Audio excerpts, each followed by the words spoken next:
voudrais bien que tous ces bons vieillards s'orientent dans le paradis. Je voudrais bien que tous ces bons vieillards s'orientent dans le paradis. Et que toutes les bonnes vieilles s'orientent ailleurs, tiennent compagnie. Cela m'irait, cela m'irait jouer. The culture of Cape Breton Island, located in the Canadian province of Nova Scotia, is an amalgam, the mixing together of traditions and backgrounds over the course of the last 200 years. For those of us who were born and raised in Cape Breton, chances are that we descend from the English, Gaels, Acadians, or Mi'kmaq. These people who first called Cape Breton home so very long ago, over the generations have left their own unique mark on the cultural fabric of the island. These cultures have survived in some form or another in Cape Breton because of the courage and tenacity of its people. But truth be told, if we're going to discuss culture in Cape Breton, we need to address an anomaly that simply doesn't fit with our modern-day interpretation of what Cape Breton Island is: Louisbourg and the colony of Île Royale. To visit the Fortress of Louisbourg National Historic Site is to step into a reality so distant from our own that for many, it might as well have never existed at all. In our own backyard, literally for some Cape Bretoners, three nations marched onto those boggy meadows beneath the walls of the fortress toward their destinies. The French toward revolution, the British toward empire, and the Americans toward independence. Why is it so difficult to define the cultural impact that the Fortress of Louisbourg and the French colony of Île Royale has had on Cape Breton? The answer is simple. There is no one left to culturally remember Louisbourg and what happened during the years that Cape Breton Island was a colony of France. For the most part, the English, Gaels, Acadians, and Mi'kmaq are able to claim an unbroken line of descent, going back centuries.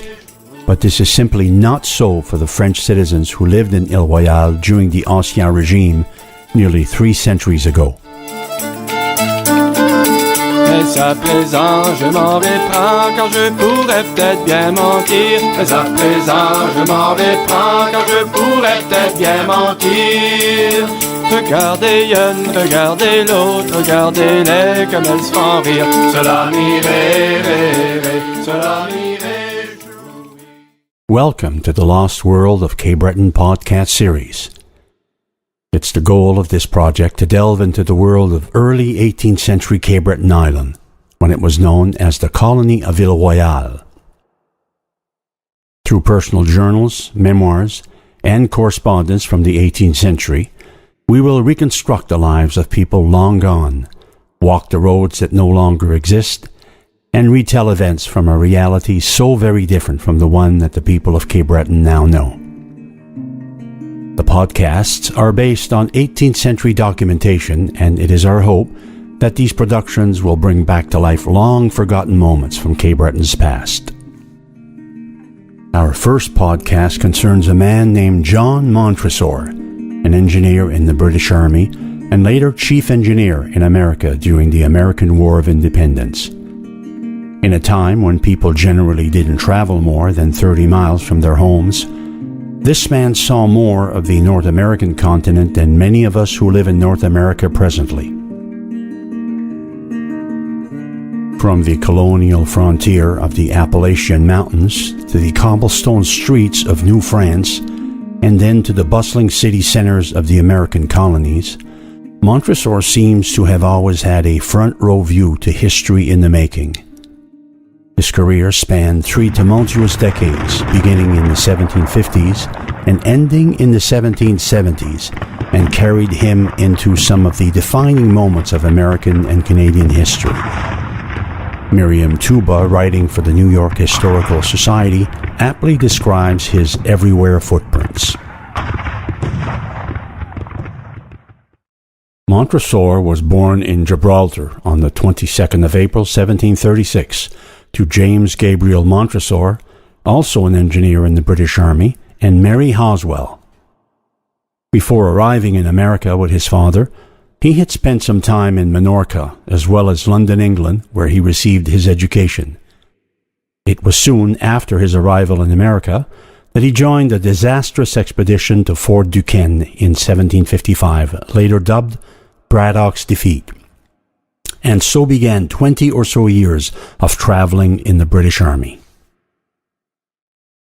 Throughout the span of his travels, Montresor kept his pen and paper close, preserving his movements and escapades across the land. Despite the passing centuries, a good chunk of his writings still exist in the form of Montresor journals, allowing readers to take an episodic glimpse of the past in all its vivid realness. It's in his earlier journal entries that we actually find him at the Second Siege of Louisbourg on Cape Breton Island in the spring and summer of 1758, serving as a practicing engineer working on the British siege works just outside the fortress walls. His journal entries go on to depict a fairly routine and ordinary 18th century style siege, culminating in the capture of Louisbourg and the colony of Ile Royale. It's his next journal entry, however, that piques our interest. Montresor writes, March 27, 1759.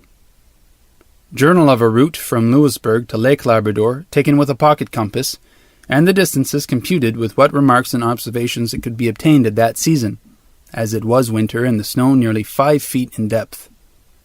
1 officer, 26 rangers, and 3 private men of the 45th Regiment were detached from the garrison to proceed on an inland scout, directing to Lake Labrador, from thence to a point La Jeunesse, so to cross the lake again to Labadec, bearing north from thence, where there is a small straggling settlement near the Sawmill River, to bring in what French Acadians we could find inhabiting those parts. And so Montresor sets out on this inland scout with the goal of crossing the Brador Lakes, taking notes on everything he sees, and allowing us to peer into the landscape and infrastructure of rural Cape Breton some 250 years ago. The party sets out from Louisbourg on the Grand Chemin de Miré, or what this podcast will call the Great Myra Road.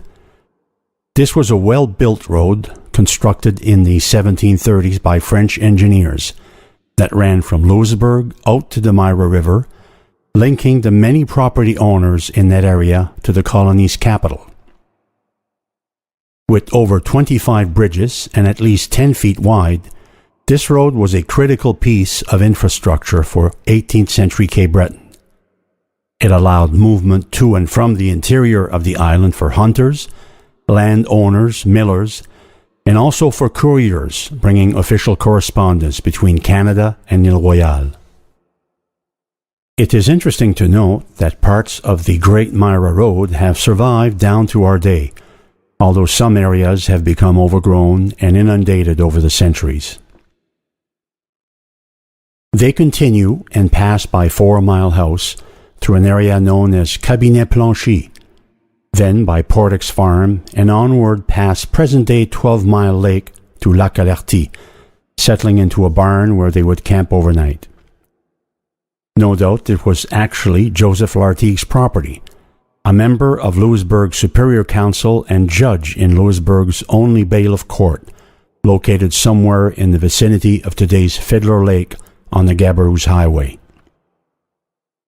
It is sobering to imagine what life must have been like, living 15 or so miles into the middle of an empty forest, your nearest neighbors living many miles in either direction.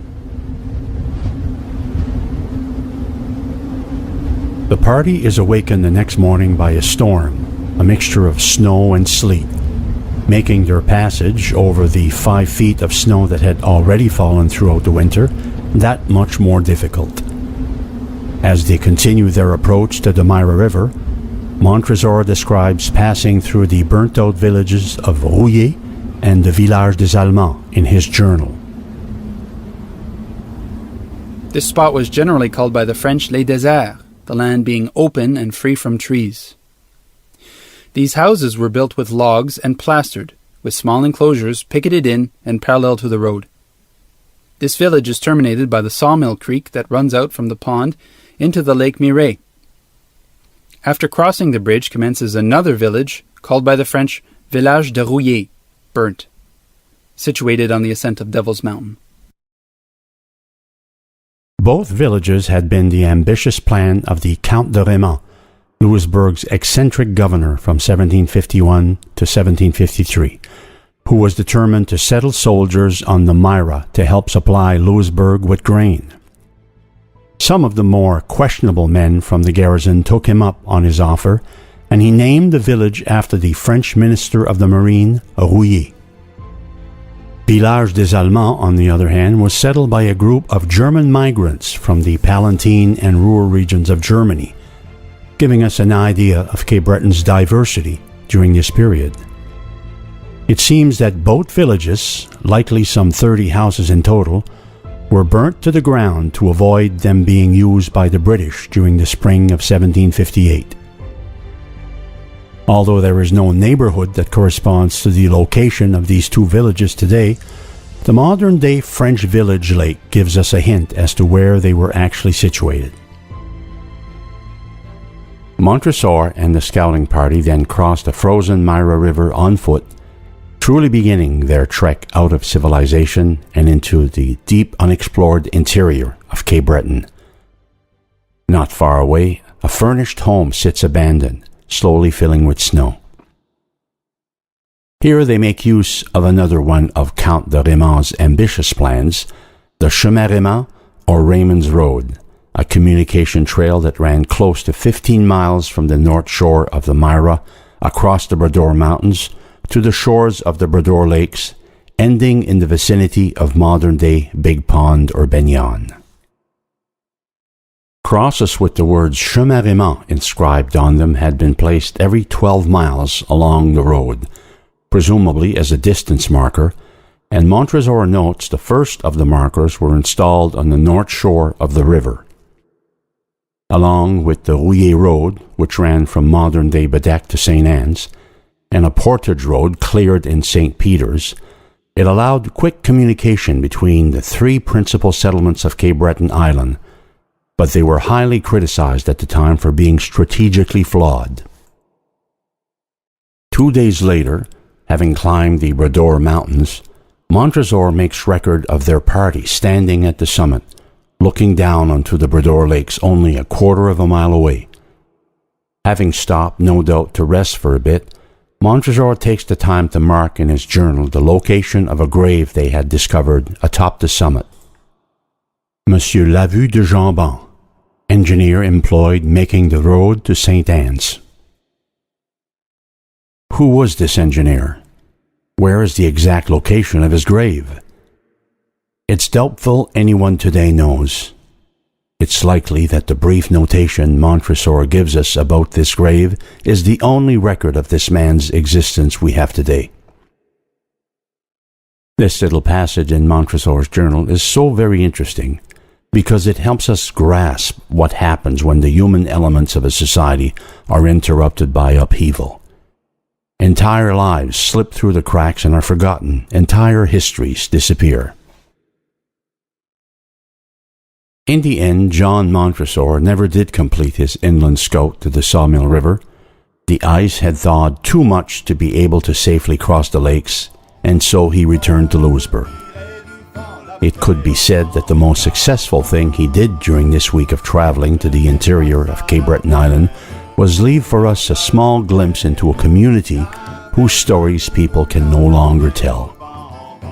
Much like Montresor and his scouting party, it was in that era that many of the cultural histories of the French in Île Royale came to a dead end. Mon petit cœur à gage, Roulant la bouteille. c'est pas pour des larrons la bouteille au bon, bon, bon. C'est pas pour des larrons la bouteille au bon garçon.